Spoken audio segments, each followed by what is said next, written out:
সাজাইলেন দাড়ি দিয়া, জুযিনাতির রিজাল বিল্লুহা। হায় হায়, মামুনরা সাজার জন্য তো পার্লার তৈরি হইল। এই জাউয়া বাজারে একাধিক পার্লার আছে না নাই? কেন?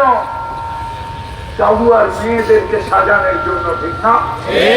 আল্লাহ তো পুরুষকে বলে জুযিনাতির রিজাল বিল্লুহা, আমি তোকে দাড়ি দিয়া সাজাইছি, তোর পার্লারে দিয়ে সাজতে হবে না, আমি সাজায় দিছি তোকে দাড়ি দিয়া।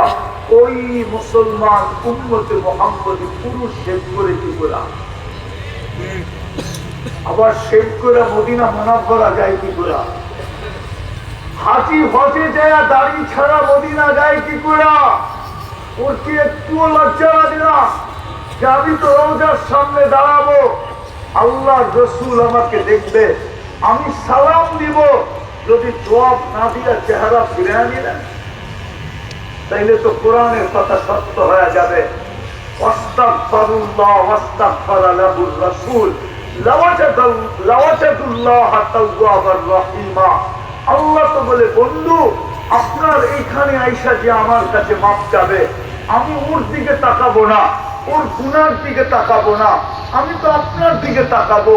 আপনি পক্ষে না বিরুদ্ধে, আপনি পক্ষে হইতে দেরি আমি মাফ করতে দেরি করব না। আমি তাকায় দেখবো না ও কি কি গুনাহ করলো আর কতগুলা করলো, আপনি পক্ষ হইতে দেরি আমি মাফ করতে দেরি করব না। ওই দাড়ি ছাড়া লোকটা কি একটুও ভাবে না যে আমার তো দাড়ি নাই, আল্লাহ রসুল যদি আমার বিরুদ্ধে চলে গেল, তো মদিনা মুনাফফরায় যাওয়ার পরেও তো, মাপ চাওয়ার পরেও তো, অঙ্গীকার থাকা সত্ত্বেও তো আল্লাহ আমাকে মাফ করবে না।